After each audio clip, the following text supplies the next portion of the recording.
নমস্কার বন্ধুরা, আমি কোজাগরি আবারও চলে এসেছি তোমাদের কাছে একটা ভিডিও উপস্থাপন করতে। বন্ধুরা, আজ শুক্রবার 15ই নভেম্বর। আজ রাস পূর্ণিমা তিথি। বছরের যে 12টি পূর্ণিমা তিথি থাকে তার মধ্যে সবথেকে বড় এবং শ্রেষ্ঠ যে পূর্ণিমা তিথিটি সেটি হলো এই রাস পূর্ণিমা তিথি। এই রাস পূর্ণিমা তিথিতে ভগবান গুরু নানকের জন্মদিন। গুরু নানকের জন্ম হয়েছিল এই রাস পূর্ণিমার দিন। এই রাস পূর্ণিমার দিন ভীষণ মাহাত্ম্য। এই রাস পূর্ণিমা তিথির অনেক মাহাত্ম্য। এই রাস পূর্ণিমা তিথিতে আজকে করণীয় কিছু স্পেশাল টোটকা ক্রিয়া তোমাদের সাথে শেয়ার করব, যার দ্বারা তোমাদের ব্যবসা ক্ষেত্রে উন্নতি হবে, চাকরি ক্ষেত্রে উন্নতি হবে। রোগে জরাজীর্ণ অবস্থায় কোনো মানুষ যদি থেকে থাকেন, তার সুস্থতা কামনা করে একটি ছোট্ট টোটকা ক্রিয়া করতে পারো।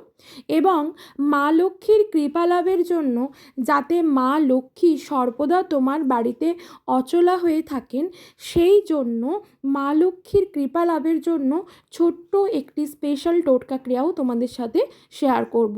মোদ্দা কথা হলো, আজ রাস পূর্ণিমা তিথিতে করণীয় কিছু টোটকা ক্রিয়া তোমাদের সাথে শেয়ার করতে চলেছি এই ভিডিওর মাধ্যমে। আশা করি আমার দেওয়া এই টোটকা টিপসগুলি থেকে তোমরা উপকৃত হবে, ভীষণভাবে ফললাভও করবে। সমস্তটাই জানাবো, তবে চলো বন্ধুরা, তার আগে আমার চ্যানেলের ইন্ট্রোটা দিয়ে ফেলি। যারা ইউটিউব থেকে দেখছো তাদেরকে জানাই আমি ওমের মা চ্যানেল থেকে সবাইকে সুস্বাগতম। আশা করি সকলে খুব ভালো আছো, সুস্থ আছো। আমিও ভালো আছি। যারা আমার ফেসবুক পেজ কোজাগরি ঘোষ এইখান থেকে ভিডিওটা দেখছো তাদেরকেও সুস্বাগতম জানাই। বন্ধুরা, ভিডিওটা ভালো লাগলে, যদি মনে হয় তোমরা উপকৃত হলে, তাহলে অবশ্যই আমার ভিডিওটা একটি লাইক করো, শেয়ার করে দাও চটজলদি আপনজনেদের সাথে, যাতে তারাও এই ক্রিয়াগুলি করতে পারে। এবং তোমাদের যদি কিছু জানার থাকে অবশ্যই আমাকে কমেন্ট করো, আমি তোমাদের কমেন্টের যথাযথ রিপ্লাই দেবো। বন্ধুরা, এই রাস পূর্ণিমা তিথিতে ভগবান বিষ্ণু মৎস্য অবতার ধারণ করেছিলেন। যেহেতু শয়ন একাদশী থেকে উত্থান একাদশী পর্যন্ত এই 4 মাস ভগবান বিষ্ণু শয়নে থাকেন, এবং উত্থান একাদশীর দিন 4 মাস পর যখন তার ঘুম ভাঙে, এরপর যে পূর্ণিমাটি কার্তিক মাসে আসে, সেই কার্তিক মাসের পূর্ণিমার দিন ভগবানেরা, সকল দেবতারা দেব দীপাবলি পালন করে থাকেন। যেহেতু ভগবান বিষ্ণুর উত্থান একাদশীর দিন ঘুম ভাঙে, এই পূর্ণিমা তিথিটি বছরের 12টি পূর্ণিমার তিথির থেকে শ্রেষ্ঠ একটি পূর্ণিমা তিথি। এই পূর্ণিমা তিথিতে যদি তুমি তোমার বাড়ির মা লক্ষ্মীকে দুধ চালের পায়েস করে দিতে পারো মিছরি সহযোগে, এবং সেই পায়েস তৈরি করার পর সেটি মা লক্ষ্মীকে ভোগ হিসেবে নিবেদন করার পর সেই ভোগ তোমার বাড়ির যিনি আয়কর্তা তার মুখে আগে দাও, তারপর তুমি নিজে নাও, তারপর বাড়ির সকল সদস্যকে সেই ভোগ পায়েস, যে চালের পায়েস, দুধ আর চাল সহযোগে যে পায়েস করেছিলে, সেই পায়েস তুমি নিজে সেবন করো এবং সবাইকে দাও। এটা করার ফলে মা লক্ষ্মীর কৃপা লাভ করবে তুমি সারা বছর।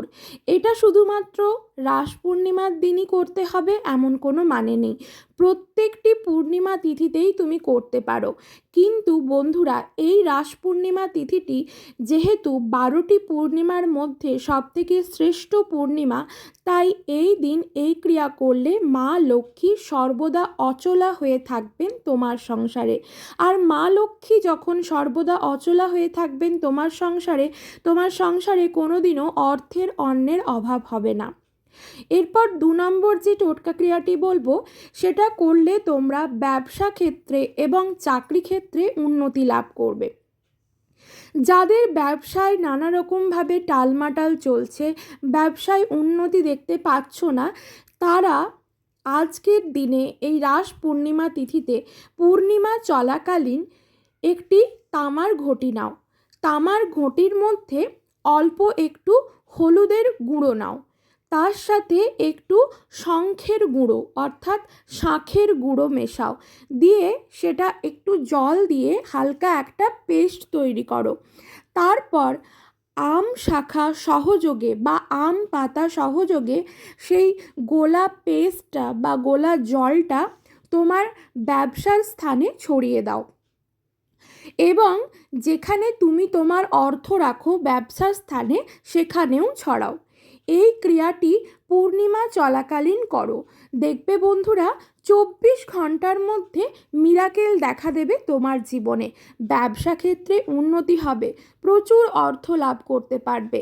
যারা ব্যবসা ক্ষেত্রে নানান রকম টালমাটালে ভুগছো তাদের এই টালমাটালের পরিস্থিতির শিকার আর হতে হবে না। এই ক্রিয়াটি করে দেখো, ভীষণভাবে উপকৃত হবে। 3 নম্বর যেটা বলবো সেটা হলো, তোমার বাড়িতে যদি কোনো অসুস্থ ব্যক্তি থেকে থাকেন এবং তার সাথে আমরা অনেকেই অজান্তেই নানান রকম পাপ কাজ করে থাকি, আবার অনেকে জেনে শুনেও নানান রকম পাপ করি। আমরা হয়তো নিজেরা মনে মনে জানি যে এটা আমরা পাপ করছি, তারপরেও আমরা কাজটা করি। কাজটা কমপ্লিট করার পর আমাদের মনে মনে এটাই হয়, ভুল করে ফেললাম, আমি বড় ভুল করলাম এবং পাপ কাজ করলাম। এই পাপ থেকে মুক্তির জন্য যদি তোমার বাড়ির সামনে গঙ্গা থাকে সেখানে অবশ্যই গঙ্গা স্নান করে আসো পূর্ণিমা চলাকালীন। যাদের বাড়ির সামনে গঙ্গা নেই তাহলে তারা কি তাদের পাপ ধোবে না? তারা কি গঙ্গায় স্নান করে পুণ্যতা লাভ করবে না? তারাও করবে। তারা নর্মাল জল দিয়ে বাথরুমে অর্থাৎ স্নানাগারে যেমন করে স্নান করো তেমন করেই করো, তারপর একটু নিজের গায়ে মাথায় গঙ্গা জল ছড়িয়ে নাও, এতে পাপ মুক্তি ঘটে। এবং বাড়ির যিনি অসুস্থ ব্যক্তি তাকেও স্নান করানোর পর তার গায়েও গঙ্গা জল ছিটিয়ে দাও, দেখবে এই ক্রিয়াটা করলে তার অনেকটা রোগ মুক্তি ঘটবে, তার অনেকটা শান্তি আসবে মনের মধ্যে, শরীরের মধ্যে। বাড়ির মধ্যে এটা তো গেল 3 নম্বর। 4 নম্বর যেটা, বাড়ির মধ্যে যাতে কোনো প্রকার কোনো নেগেটিভ অর্জার প্রবেশ না ঘটে, এবং যদি তোমার মনে হয় বাড়ির মধ্যে কোনো নেগেটিভ অর্জার প্রবেশ ঘটেছে কারোর মাধ্যমে বা কেউ কোনো কুতন্ত্রক্রিয়া করে বাড়ির পরিবেশকে নষ্ট করার চেষ্টা করছে, সেক্ষেত্রে আজ এই রাস পূর্ণিমার পুণ্যতিথিতে সন্ধেবেলায় তোমার বাড়ির মুখ্য দরজার সামনে একটি মাটির প্রদীপ প্রজ্বলন করো। মাটির প্রদীপটি ঘিযুক্ত মাটির প্রদীপও করতে পারো, সর্ষের তেল দিয়েও মাটির প্রদীপ প্রজ্বলন করতে পারো, এমনকি তিল তেলেরও মাটির প্রদীপ প্রজ্বলন করতে পারো।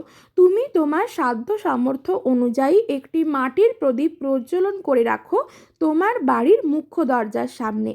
ভুল করেও মাটির প্রদীপটি খালি মেঝেতে রাখবে না।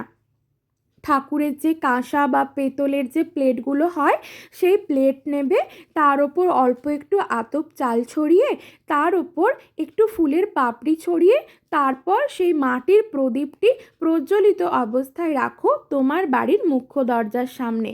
এক্ষেত্রে তোমার বাড়ির মধ্যে মা লক্ষ্মীর প্রবেশ ঘটবে, তোমার বাড়ির বাতাবরণ শুদ্ধ হবে, তোমার বাড়িতে কোনো রকম নেগেটিভ এনার্জির প্রবেশ ঘটবে না। যদি কেউ কোনো খারাপ বা কুতন্ত্র ক্রিয়া করে থাকে সেই কুতন্ত্র ক্রিয়াও নষ্ট হবে চিরতরে।